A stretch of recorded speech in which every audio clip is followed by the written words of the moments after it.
Yo, it's your boy ECROSSOVER over here on the ILLMINDPODCAST, man. If you ain't ill, you ain't real, man. Or I say the ILLMINDS channel. But hey, I'm coming at you with some reactions right now. I'm reacting to the NBA 2K24 gameplay news. Everything's been going on Twitter talking about, the shot meters, different adrenaline boosts, blah, blah, blah, all these things. I want to hear from the gameplay director himself, Mr. Mike Wang himself. For the past 2Ks, you've been messing up. 2K23 could have been a banger, but you started patching shit. That's it. That's all I got to say. Let's get to the video. Impress me, Mike Wang. I'm Mike Wang, and I'm the gameplay director for NBA 2K24. Today, I'm going to talk to you about the gameplay. Just before we continue with the video and everything, I have been a loyal 2K player. Been playing 2K since 2K9, 8? Yo, different.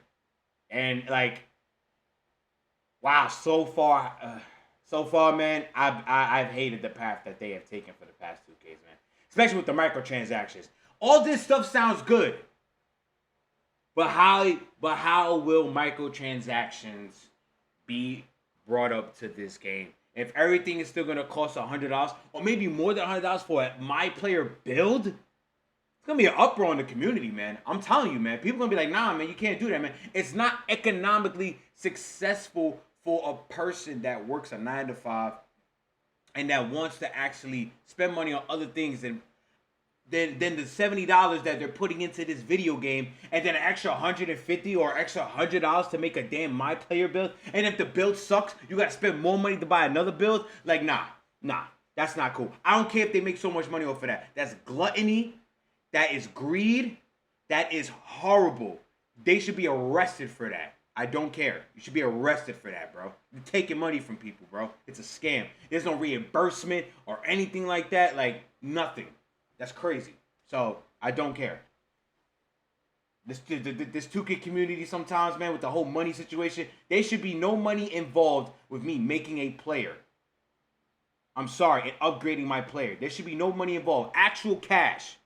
If I grind, I earn it. Don't make the grind so freaking heavy that I have to spend 200 plus hours to max out a build, and if it's trash, then I have to redo the whole thing. No, make it seamless. Make it, all right, grind the build for 30 hours or so, 25 hours to get it at least to a 99. So at least if you have the build up there, you actually can dedicate that amount of time, or even less, to get it up there. You actually know what the build can do.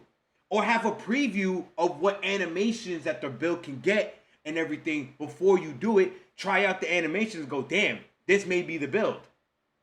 And then you can, if you want people to spend money, which it shouldn't be $100. If it's gonna be $25 or $30 or anything, let it be less than the game.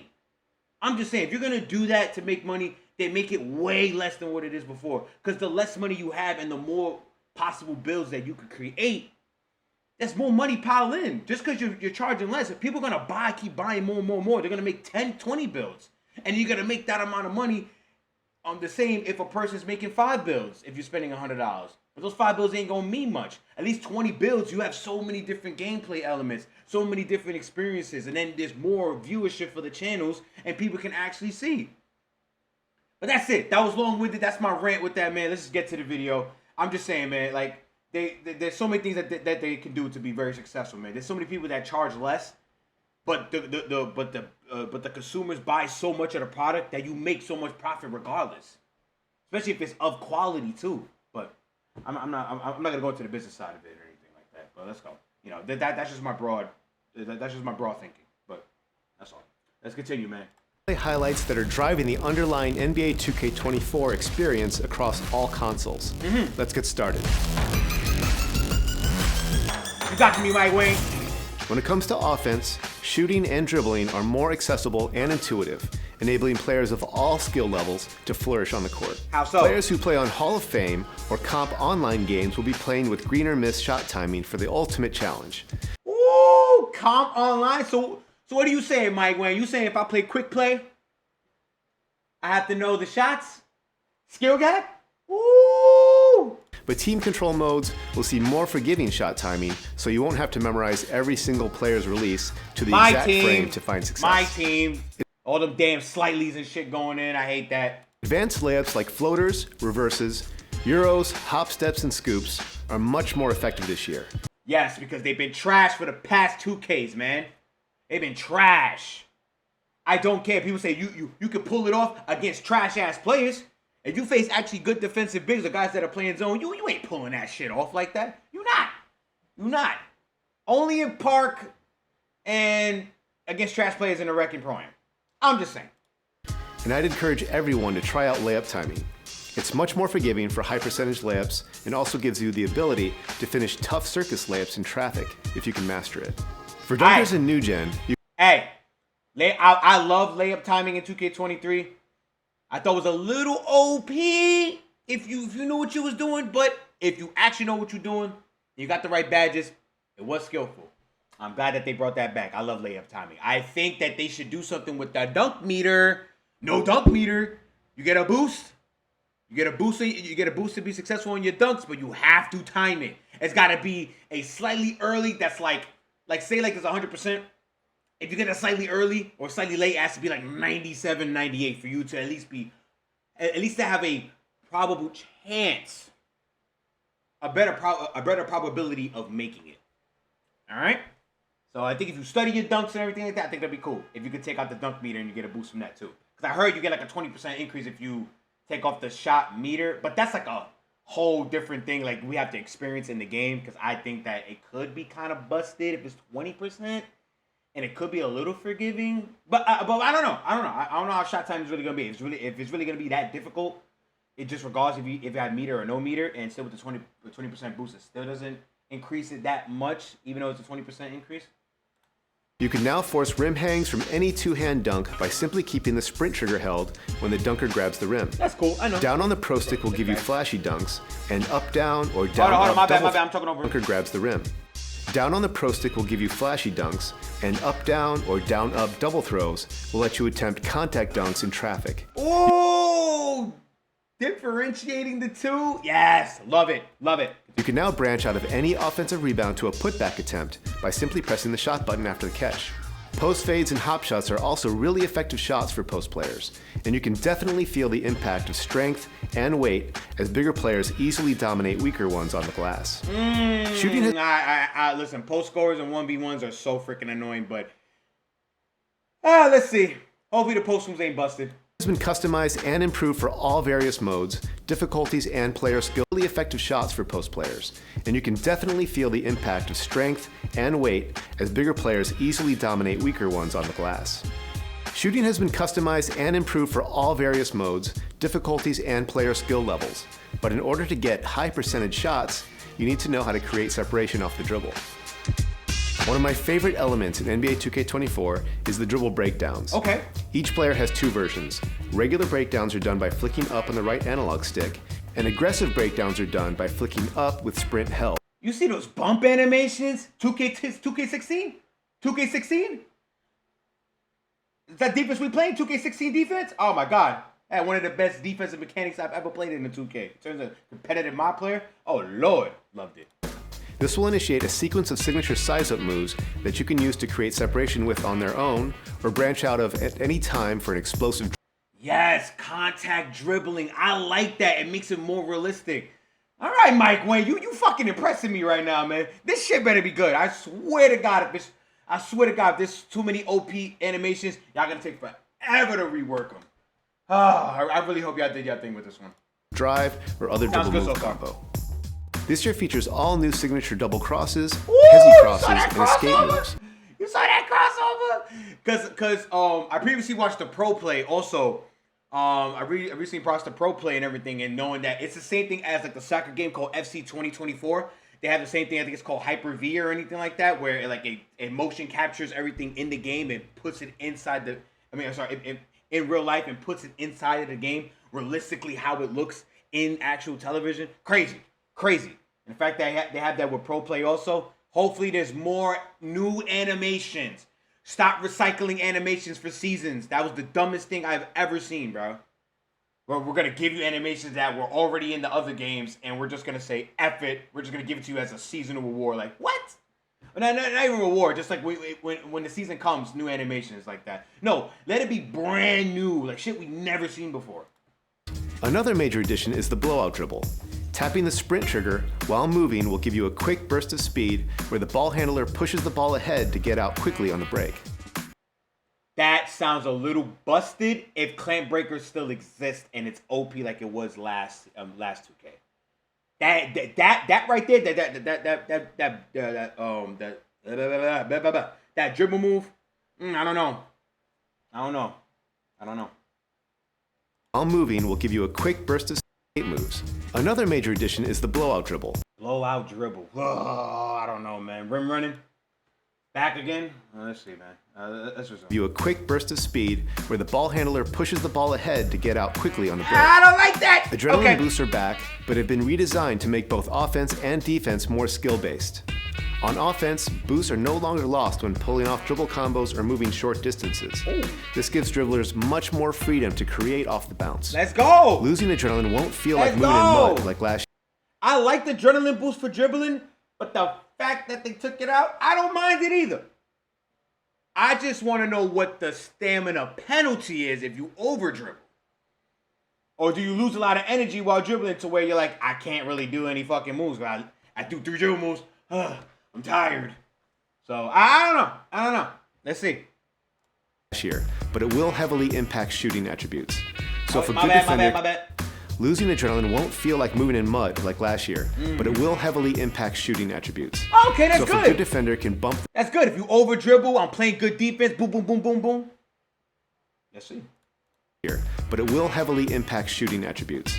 So if a good defender can bump the dribbler 2 or 3 times in a single possession, they'll have a really tough time scoring if they do manage to get free. Creating your own shot off the dribble isn't the only way to get good shots. Knowing how to operate away from the ball is just as important. NBA 2K24 features new right analog stick jukes and other quick explosive moves to free yourself up for a shot. I'm telling you right now, for the past 2Ks, I keep saying that, for the past 2Ks, they've been ass. 2K19 had and 2K20 had one of the best off-ball movement mechanics, bro. Jukey, ooh, you bum asshole, ooh, freaking just spin around, ooh, can't catch me. Ray Allen shit, like, come on, bro. For the past 2 years, it's been trash, bro. Ass. And they bringing it back. Please let it be good. Shot. Tapping the sprint trigger will also give you a huge burst of speed to find open spots on the floor for spot-up jumpers or easy rim runs for dunks. If defense is improved, then that right there, that burst of speed that you get off, won't be as OP. Because that baseline cheese, it's been around for a long time. Hopefully defense is so much better, especially with the contact and everything. Seems like there's more contact in the game. But let's see. You know, it looks good. They put the trailer out and stuff like that, and they breaking down gameplay, but we got to see it to believe it. This all sounds so fucking good. Along with the changes to adrenaline, counter moves are big in NBA 2K24. Perimeter and paint defense are both more effective and reward players for making good reads. Defensive movement has improved on many fronts, with better responsiveness and less sliding. This helps defenders get so annoying in 2K23, bro. Trying to stay attached to somebody that does cheesy moves like the Russell Westbrook off the LeBron James, Russell Westbrook. Like, oh my God, you can't stay attached to that. It's so annoying. Sometimes you get that animation and sometimes you can't. And then you'll be right behind them and then they shoot the ball. Like, it's just annoying. Or they're driving for a quick drop. What? Quick drops are gone. The mid takeoff is gone. Let's see how this goes. Where they need to be, and with the improved body-up system, ball handlers will have a tough time getting free against great defenders.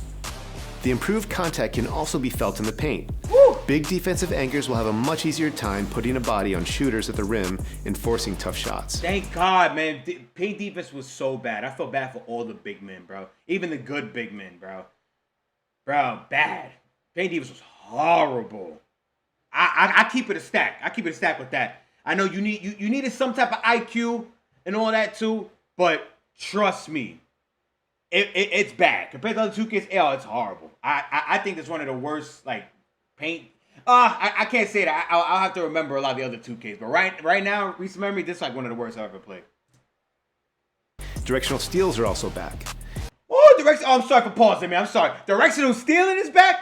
Let's go. Skill gap. You need to reach with the correct hand closest to the ball and avoid reaching across the body to maximize success and avoid foul calls. High attributes and high badge level requirement to get more of those successful steals directionally. Now, you should be rewarded if you time it very well and you have a high steal. But also, let's not make it broken, Mike Wang, where you time it, oh yeah, steal, oh yeah, steal. Every single time, it's like you, come on now. So let's see if there's going to be a good competitive standpoint with offense and defense. Like, yeah, I'm going to move it this way, but I'm going to quickly move it the other way and juke you. And then an ankle breaker can happen or whatever because you're reaching. Like, let's see. You can also use directional steals to play passing lanes by flicking the right stick in the correct direction to get your hand in the way and deflect the pass.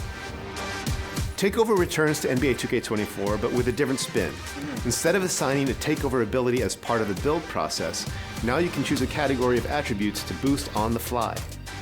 When you fill up the takeover meter, you can choose between finishing, shooting, playmaking, defense rebounding, or physicals. What? I can choose now? Get the what? I can choose? Oh my God. I can choose? Oh, that's a W. That's a W. It's going to be so fun. It's going to be so much fun doing that, bro. I get to choose? Woo, that sounds good. If you delay your takeover and fill up double takeover, you can choose 2 different categories of ratings to boost. And when you get double, you can choose 2?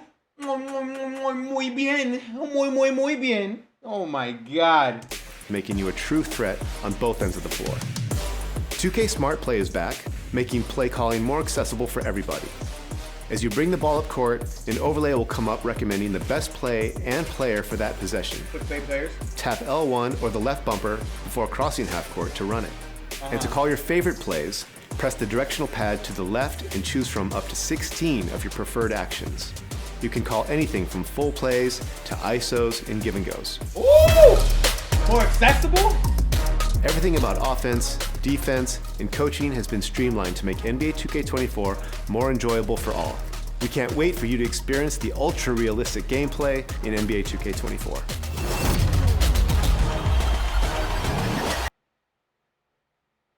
All right, man. Listen. If you like this video, if you like what Mike Wang is talking about, if you're excited for 2K24, man, drop a like on this video. Subscribe to this channel, man. I'm excited, but I'm reserved a little bit. But that takeover shit, fire, man. That's fire. That's new. I like that. The bumping looks great. It looks like it can be 2K16S, man. It could be 2K16, but way better. The defense looks good. And the fact that I can take a adrenaline bar...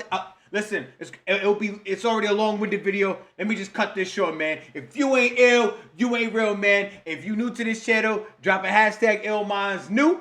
Drop a hashtag ILLMINDSFIRST if it's your first video you ever see me. Listen, man, I'm going to keep dropping more content like this, man. We probably just going to be a reaction channel / podcast channel, man, for the gaming industry. I might just go with that, bro. I swear to you, this looks promising. But will microtransactions ruin this game? Because I think if it's pay to win so much, you know, if every build can excel, then it'll be worth your dollar. But there's not going to be a lot of great builds out there that can excel the way other OP builds will. So I say wait it out. I'm not promoting to like boycott it for microtransactions, but the only reason why I'm saying that is because I just believe that microtransactions can ruin this game. Because I think since they make so much money off of just $100 off of VC, where you have to spend a little bit more than $100 to maximize them, they're gonna up that. They're gonna up that like crazy, and I don't appreciate that. Leave that to my team. Leave that microtransaction shit to my team if they want to do that. So all I'm saying is 2K better find an innovative way, just reduce the price of VC, like down crazy, like $25 for 450K, and if you want to get way more than $50 or whatever, like, I'm just saying, if you want to do it like that, let it be less than the game, and let it be an option. Let the grinding not be so tedious to where it's so boring and it takes thousands of hours for you to maximize probably 2 builds or 1 build. And if the build's trash, you got to keep doing it. All right? ILLMIND's podcast, man. It's your boy ECROSSOVER. If you ain't ill, you ain't real, man. I'm out.